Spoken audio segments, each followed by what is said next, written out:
from the treaty. He has long believed, even before he became president, that, as he would put it, America is getting ripped off, America is getting a bad deal. He views everything in transactional terms. I will say some of these countries in the Middle East have proven themselves far more willing to transact with him in sort of more crude brass tacks ways, like, as Rick mentioned, the airplane from Qatar.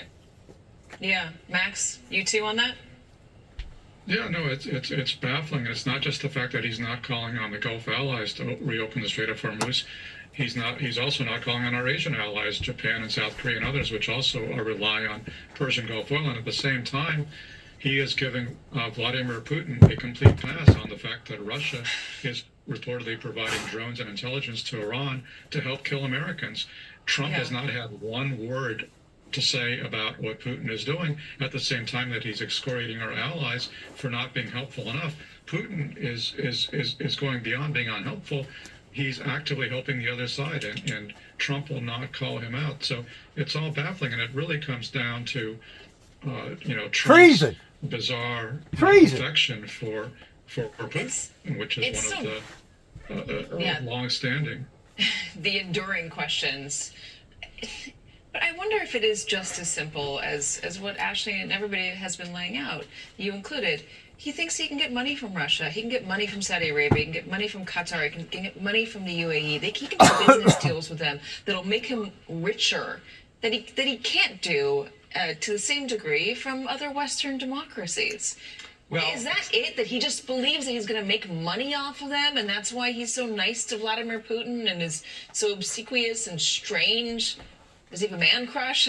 What is it? I hope that's not true, Katie, that he's completely mercenary. I mean, by the way, the EU is our largest trading partner, which he seems to forget. But you're talking about America. I'm talking about Donald Trump.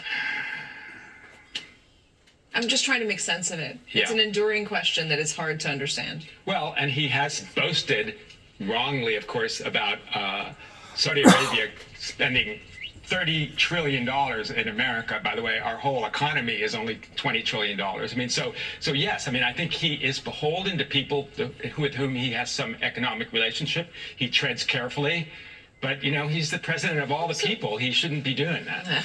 I mean, he shouldn't be is something we lost long ago. Ashley, is that a way to describe it? I mean, ego trip. You've been following them for as long as I have. There are business deals that the family, birds of a feather flock together. Come on, is making with a lot of these places, or opportunities that they've been seeking with a lot of these places. Yeah, that's totally fair. I don't think it's as purely mercenary as that. I mean, part of this also is that our allies, Western democracies, as they would put it, have been willing to have tough, frank conversations with this president, right? We're happy to help you here.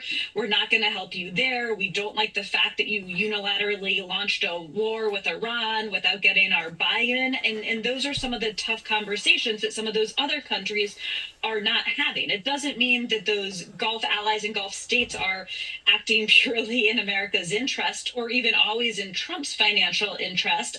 But they have in general been less willing to tell him tough truths to his face. Let's talk about what Rick began with and what we sort of began with at the top of the show, which is this, the erratic nature of Donald Trump messaging on pretty much everything, but on this war specifically. There's an uptick in polling among Americans, Ashley, that are concerned about how erratic he is and are concerned about his fitness for office. There's folks in the MAGA world. I mean, Alex Jones went on a rant about this just, I think, today. And you can argue about whether Alex Jones is relevant or whether we should give him any attention, which is fair. But there are now more people than ever who are looking at him and saying, this guy doesn't make any sense. Well, forget about Alex Jones. I just yesterday watched a focus group with Biden-Trump swing voters from across the country, and nearly every single one was frustrated with the Iran war. Some because they didn't like war any war in general, and they believed Trump had promised the end of forever wars. Some because they had sort of hangovers from Iraq and Afghanistan, which again fits into Trump's initial campaign promise. Many because they don't understand why, in their view, he's meddling abroad when Americans back home are suffering. And that is just exacerbated by the very clear way you can tie energy prices and gas prices to this war in Iran. They don't like it. They're not happy. And all of this foreign adventurism in a moment when things at home, economically, in terms of cost of living, do not feel good for most voters, it just reinforces this perception that Donald Trump does not care about them. All right, Ashley, don't go anywhere. Rick and Max, gentlemen, thank you very much. Still ahead, what the polls say about President Trump's birthright citizenship case and why it might surprise you. Plus, what a new investigation says the DOJ abandoned to focus on immigration. We're back in 90 seconds. Birds of a feather flock together. They always have. They always will. The rich is going to be more lenient and concerned about other rich people. As long as they can keep the working class people and the poor class people defrauded, mixed up, confused, not organized, then basically they know that they got us whipped. It's whenever we come together and unify, that's whenever the powerful is the powerful and the wicked of the wicked has a problem, because that's whenever they'll know that we're on to them. The president's looking at a 2 to 3 week timeline to bring Operation Epic Fury to a close. Is that realistic? I think it is realistic, and it's in line with the timeline that the president originally laid out. So if you look at the military goals, one is to take away the Iranian nuclear weapons program. All of their nuclear weapons sites that we know of are either destroyed or buried under rubble. We wanted to get rid of their ballistic missiles and their capability to build ballistic missiles. They still have some missiles, as we've seen today, by the strikes into Israel. So there's still some work to do there, but they're launching far fewer missiles than they did at the beginning of the war, and they don't have the ability to replenish those missiles. And then lastly, we wanted Iran to not be able to project malign power outside its borders, either by itself or through proxies. And that work, with the exception of the Strait of Hormuz, is going quite well. So I think a couple of weeks, maybe just a tad bit longer, is probably a very realistic timeline. You know, the president also says now that he has been offered a ceasefire proposal by whoever the counterparts are in Iran that the administration's working with. Do you think he should consider that? Well, it's obviously up to the president to consider whatever facts he wants to consider, whatever course of action he wants to take. What I do think is important is that we finish the military mission. And the part that is, I think, most obvious to everyone is the free and open transit of ships in and out of the Arabian Gulf through the Strait of Hormuz. So until the strait is cleared, I think the president has made that clear, that until ships can go in and out of the Arabian Gulf without being accosted by the Iranian regime in the Strait of Hormuz, the work's not quite done. And we need to finish that work before we can call an end to the hostilities, I think. Admiral Miller, thanks for taking time with. Well, the way I see it, if the truth be known, they probably should have moved up onto this deal probably about 3 months in advance. One of the biggest moon missions we will see in our lifetime. And President Trump, in a few hours from now, set to deliver a major address to the nation, an update on Operation Epic Fury. We're taking it all live throughout the hour. Stick with us. And we're probably going to hear half-truths or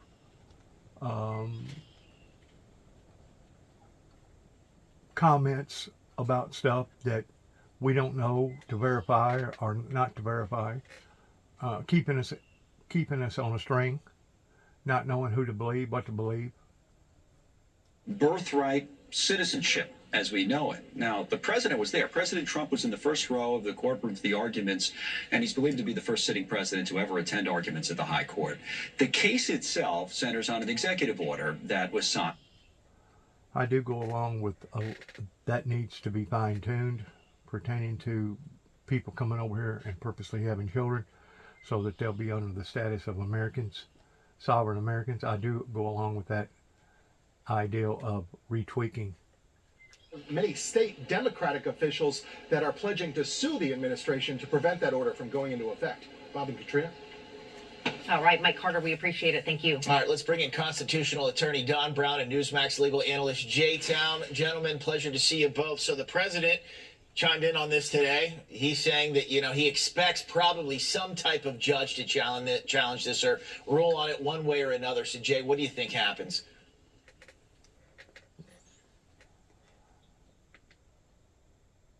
I think Americans have been used and abused and taken advantage of. That's what I think. And I think Donald Trump knows it. And I think a great deal of the true sovereign Americans know that. We have been taken advantage of. We've been taken to the cleaners. And the thing about it is, us at our age, or at my age, as far as the blowout, it ain't going to be such a big deal, but training to my granddaughter and possibly her children, it will be a big deal. And do this and bring his point of view, the administration's point of view here before the court. But he got tripped up, in particular on a question about whether Native Americans have birthright citizenship. And then there was also this really interesting question asked. That was one by Neil Gorsuch. This is one by Amy Coney Barrett. Let's listen to this. How would that apply to the children of illegally trafficked people today? It would turn on whether the parents are lawfully domiciled in the United States. So if they're brought in illegally, but then they choose to remain and they want to remain and they're domiciled, you would say that their lawful presence is not dictated by whether they were brought here lawfully or not. And that's different from someone who, say, crosses the border unlawfully. Yeah, I think it would turn on whether their presence is lawful. And if we had a nickel for every time we heard domicile today.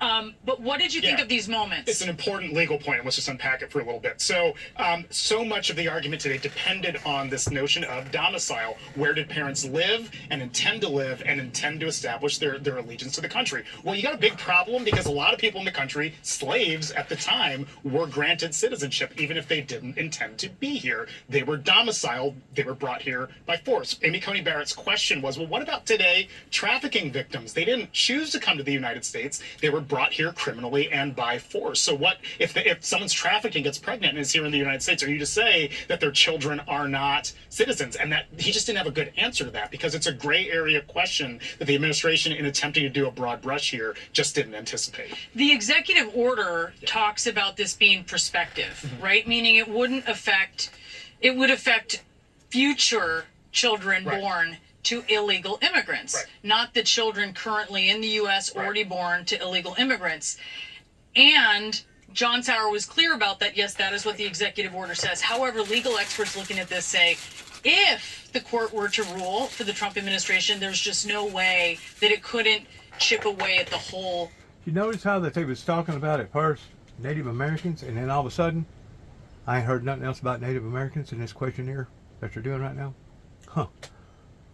They really don't want to discuss Native Americans because they know that the Native Americans, by true analogy, this property belongs to us, the true Native Americans, more so than it does any other factor. Everybody else is coming over here as guests.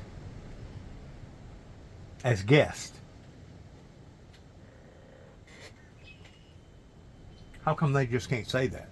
Oh, that's not the political thing to say. They can't say that. That'll start a squabble. That for 200 years. This one's pretty clear on its face, and even that subject to the jurisdiction thereof language, it's a fringe legal theory that was behind the administration's argument here, and it just wasn't going to win. And as we saw today, you're looking at potentially even an 8-1 decision. It may not go that far, but there was a clear majority on the Supreme Court not supporting the president and their position on this. It was a fascinating day in court, no matter how you cut it. Appear unmoved. This is not our war. We will not be drawn into the conflict. That is not in our national interest. And the most effective way we can support the cost of living in Britain is to push for de-escalation in the Middle East and a reopening of the Strait of Hormuz. The president of Finland said that he talked to President Trump on the phone today and that NATO came up. They had a productive chat, but it sounds like President Trump really figure that out. Jillian. Certainly does. Peter Ducey on the North Lawn for us. Thank you. Let's go ahead and bring in our panel now. We have Mark Thiessen, Fox News contributor, and Megan Hayes, former director of message planning. All right, Hamid Ali Aziz, always good to have you. Thank you very much. Rick Wilson, Ashley, don't go anywhere. Coming up next, why tens of thousands of criminal cases were quietly shut down by Donald Trump's Department of Justice. There you go. There you go. Quietly shut down. Or they done a scheme towards raising everybody's payroll pertaining to the disability or the retirees, and because they went over the threshold, now they no longer get any extra help, and because of that, now they're stuck basically in between a hard place and a rock with all this high dollar medication that they can't afford to buy. It's almost like, well, we've led you this far, we've put a biscuit in your mouth, but now we're going to pull it out. Wow, is that not cold-blooded? Is that not cruel or what? God bless America. God bless our troops, and God bless our endeavors. Shalom. Heaven help us all.